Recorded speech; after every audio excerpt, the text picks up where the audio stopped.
The ground's cracking and the peanuts are wanting to come up. There she is.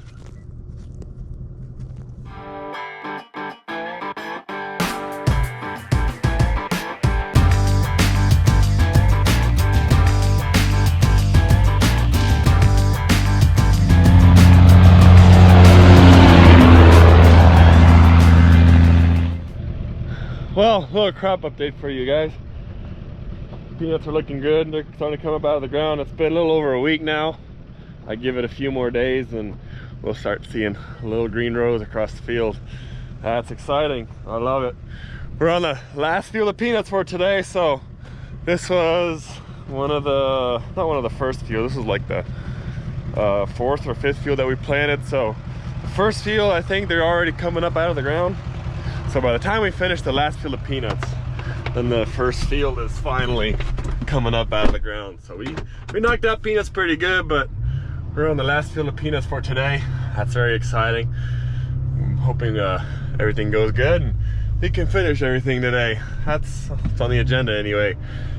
Here at the barn, gonna go fill up the seed tenders, or the last little bit of seed that we have, and then get to the field, get to planting.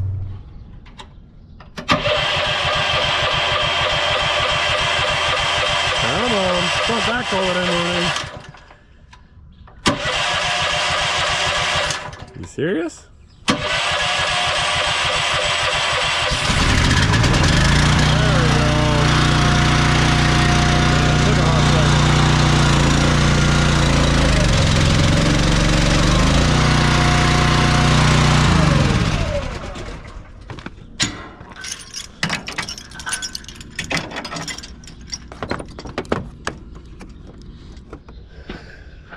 All right, let's load up on some peanut seed.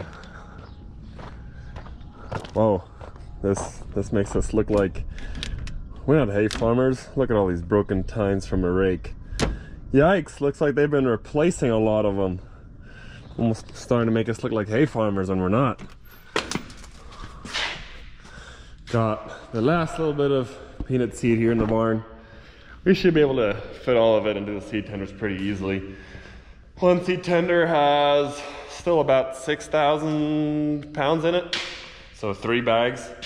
We can fit another 3 bags in that one for sure, and then if we fit another 6 in the other one, we should have 1 left over. I think we're gonna have 1 bag left over towards the end. I don't think we're gonna use all of it, so I don't wanna put all of it in the seed tender. If we have to go, I wouldn't like to come back to the barn and grab more seed if we have to, but it'll be what it is if we have to. I don't want to take too much over there, because if we do want to bring it back, I want to leave it in the bags itself. We usually always cut them open because you can't reuse the bags anyway. But the last bag or two, we'll just untie them at the bottom, do it the old-fashioned way, and save a few bags just in case if there is leftover seed, we can put it back in the bag. Load it up and head it out. Had to squeeze 1 extra bag into my seed tender, so I got technically 14,000 pounds in my seed tender and about 12,000 in the other one. So got a little full-on seed, but it's not a big deal. The seed tender can for sure hold the weight. Just peanut seed is a little bigger, so it's a little bit of a mound. Had to do a little bit of shoveling, get the tarp back over it, but we're good to go. We got the tanks filled up with inoculant and insecticide. Got my lunch, chips, snacks, all the good stuff. The necessities right there on the corner post. And I'm gonna go fill up some seed and get to planting.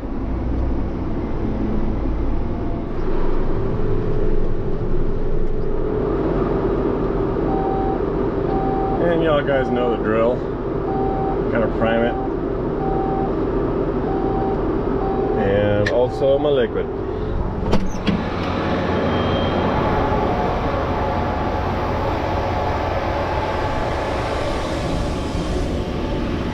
Yep. I'm wanting to see Hydrohum and the seeds on the ground.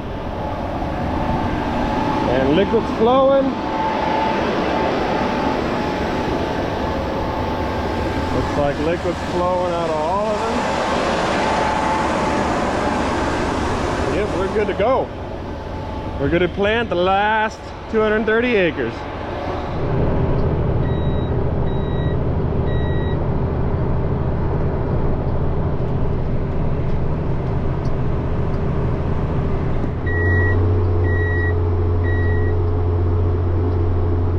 Yeah, I love this field.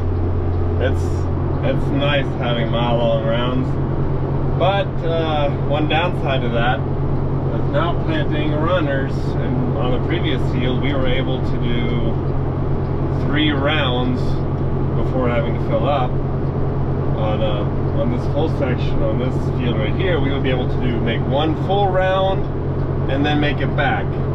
So that's very inconvenient, so now we're having to just do 1 round and then fill up, even though we could go a lot longer.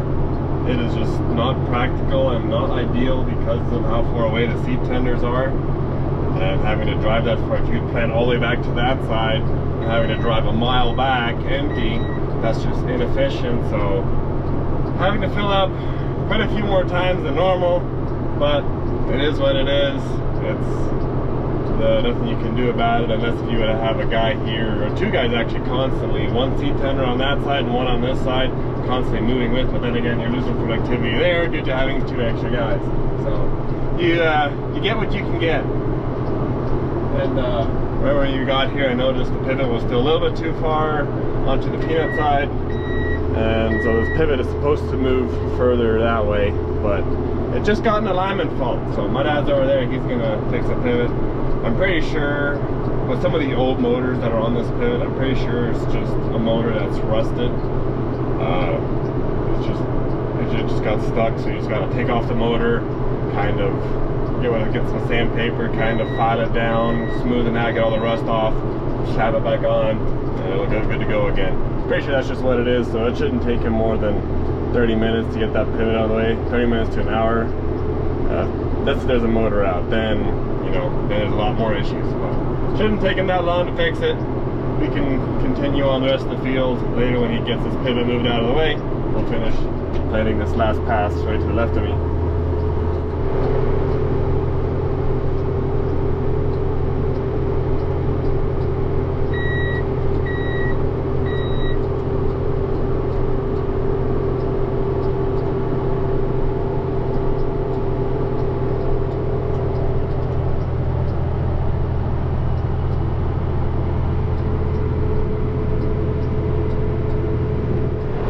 Man, only 11 acres. I'm gonna have to fill up again. Oh, this is gonna be a busy day of filling up.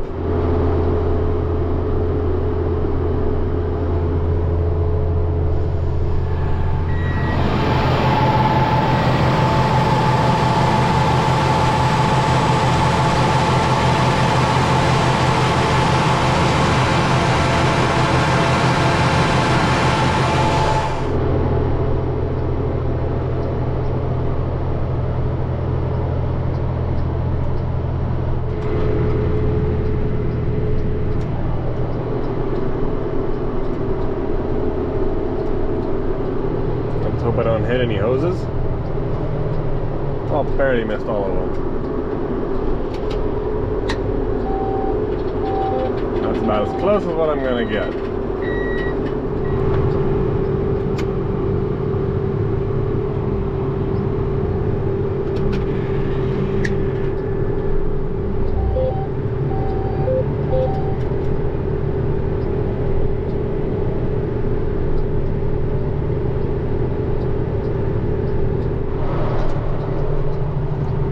Through the muddy puddle. Wasn't that muddy this time. Got a little bit of rain on it a while back. Tires just got a little bit muddy, but yeah, our sand is our sand. Rolled right through it. Well, I ran out of liquid in the middle of the field. That's nice, but I mean, I did my 60 acres, so as far as that's concerned, I did the right amount of liquid per acre. At least that's good. But now the downside, I just gotta drive, empty that way. Could head back to that pad, fill up on another load of liquid, and that should be enough to finish this field.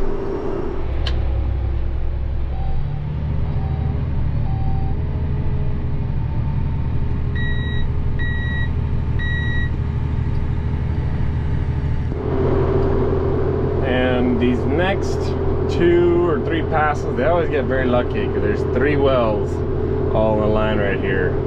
And so if you end up getting one of these passes, you'll end up hitting all the wells. So it looks like here I might be able to plant past it. I could, but like I would get really close right there. I'd probably knock that handle off if I did. But even though I can plant that close, doesn't mean I should, because the peanut digger is never going to be able to pick that up. The peanut digger can never get that close, so it's a little bit unfortunate, but I just do max. I can only do 144 inch shifting over, and then I'm using GPS. Shift that over twice. Now when I move over, since we have 8-row diggers, which is also another reason why we like to plant exactly the way we listed up the rows. Everything is 16. We have the 8-row diggers, 16 planters, 16-row planters, 16-row lister bars. I mean the sand fighters, they're the same thing, but it's also 16-row. But now I'm just 8 rows switched to the left. Now when I go here and plant, I can just plant 8 rows right here on this side, and the peanut digger can get it up regardless. Once I get close to where I planted, I'll turn on my inoculant. I don't need to do too much double, as these 8 rows are going to be caught by the next planter. It's a little bit annoying having to shift over 8 rows every now and then, but you know, it's not too big of a deal. I work to plant those 4 extra rows right there.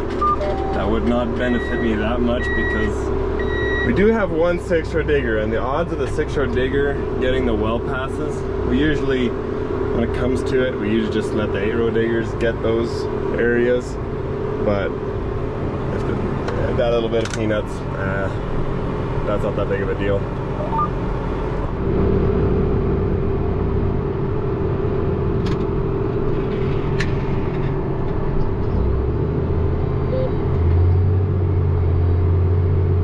So yeah, multiples of 8.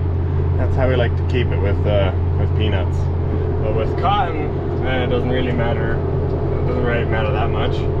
Then the stripper can just kind of fall, because we don't have to dig out the peanuts, or we don't have to dig out the cotton. The peanuts have to be dug out, and it has to be a little more particular. With cotton, if there's a well and it's gonna just barely get my edge, my last 16th row, then I'll just literally just swerve and drive around it.